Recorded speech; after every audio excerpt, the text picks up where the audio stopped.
Vous voyez dans les planètes ici, on a le Soleil, on a les planètes qui sont alignées comme ça. On a Mercure, Vénus, on a la Terre, on a Mars, on a Jupiter, Saturne, Uranus, Neptune, et puis on a Pluton là-bas. Maintenant, Jupiter là, en fait, il est le milieu. Il est le milieu, il sépare les deux. Parce qu'ici, normalement, il y a Pluton là-bas. Donc, il sépare en quatre ici. Après, ici, il y a quatre. Vous voyez, non? Donc, il est le milieu, en fait. Il y a quatre devant, il y a quatre derrière lui. Parce qu'il y a Pluton. On n'a pas mis Pluton, mais il y a Pluton ici.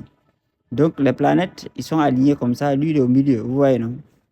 Maintenant, Jupiter est appelé Jupiter. Il y a la divinité qu'on appelle Jupiter, du dieu Jupiter. Voilà, qu'on associe à Zeus. Vous voyez, non? Donc, chaque planète, c'est comme un dieu, on dit Jupiter.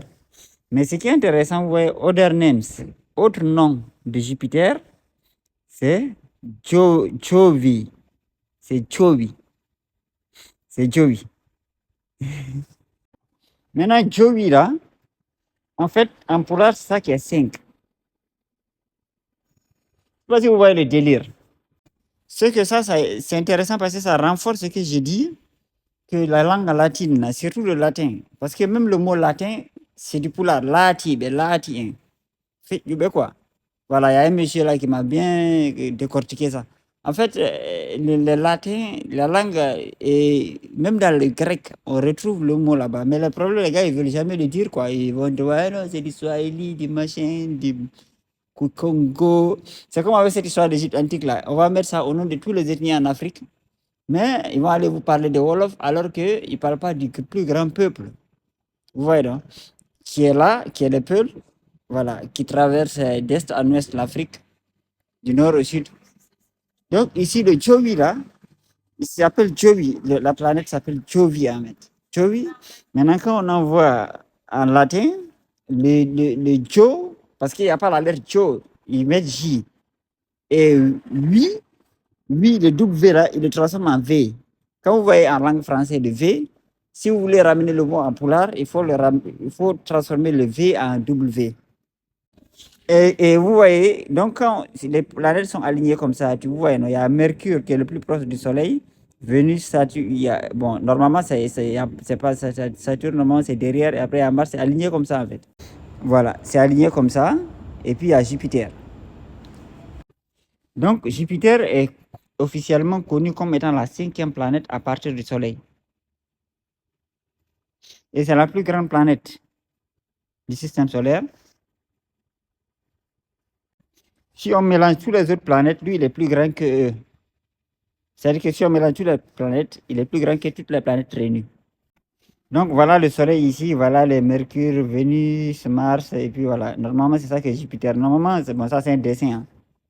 Et puis, il a beaucoup de lunes. Comme ici, par exemple, Io, Europa, Ganymède, Callisto, il a plusieurs lunes. C'est même pas que les quatre, il a beaucoup de lunes. Ça, c'est Jupiter qui est là. Et un autre truc qui est intéressant, c'est qu'il faut savoir que nous, les Peuls, on compte sur base de 5. Je ne sais pas comment, j'ai oublié comment on dit ça. Voilà, vous voyez, non, par exemple, en français, on compte sur une base de 10. On va 1, 2 jusqu'à 9, et 9, après, ça se répète. 10, 11, 12, 13, et ça se répète, vous voyez, non? Mais nous, c'est sur base de 5. Donc, en fait, le fait que lui, la cinquième planète, on dit c'est le cinquième, ça veut dire que c'est pour indiquer que c'est la fin du compte, en fait. Ça va loin. Donc, en fait, ça nous montre que en fait, le système intérieur, le réel système de base, ça s'arrête à Jupiter, en fait. À partir de Jupiter, ça se répète. Et pour ceux qui ont fait l'astrologie, bon, ceux qui sont passionnés de l'astrologie, qui connaissent un peu en astrologie, c'est réellement ce qui se passe. C'est-à-dire que ces planètes qui sont ici, ils symbolisent, ils sont en correspondance avec les planètes qui sont ici, mais c'est comme un changement de dimension. Mais si vous comprenez bien qu'est-ce que Mercure signifie, vous allez comprendre ce que Saturne signifie réellement. L'énergie de Saturne, vous allez comprendre l'énergie de Mercure. Si vous comprenez bien l'énergie de Mars, l'énergie de Vénus, par exemple, vous allez comprendre l'énergie de Neptune. Vous voyez, non? Donc, en fait, il y a un parallélisme. Il y a un parallélisme à partir de Jupiter. Et on voit même la nature des planètes change. Donc, c'est-à-dire que Jupiter, c'est vraiment un fin de cycle, en fait.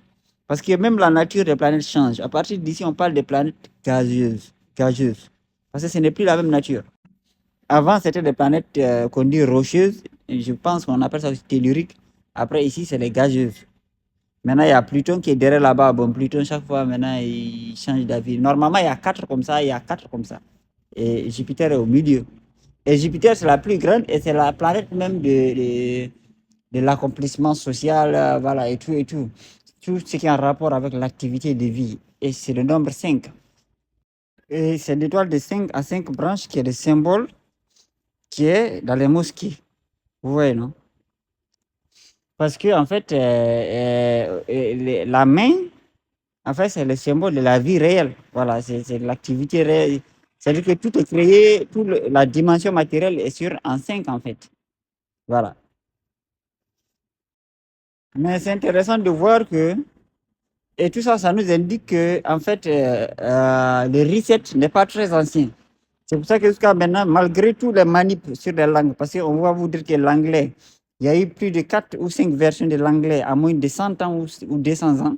C'est-à-dire que dans les années 30, là, quasiment toutes les langues ont été retouchées.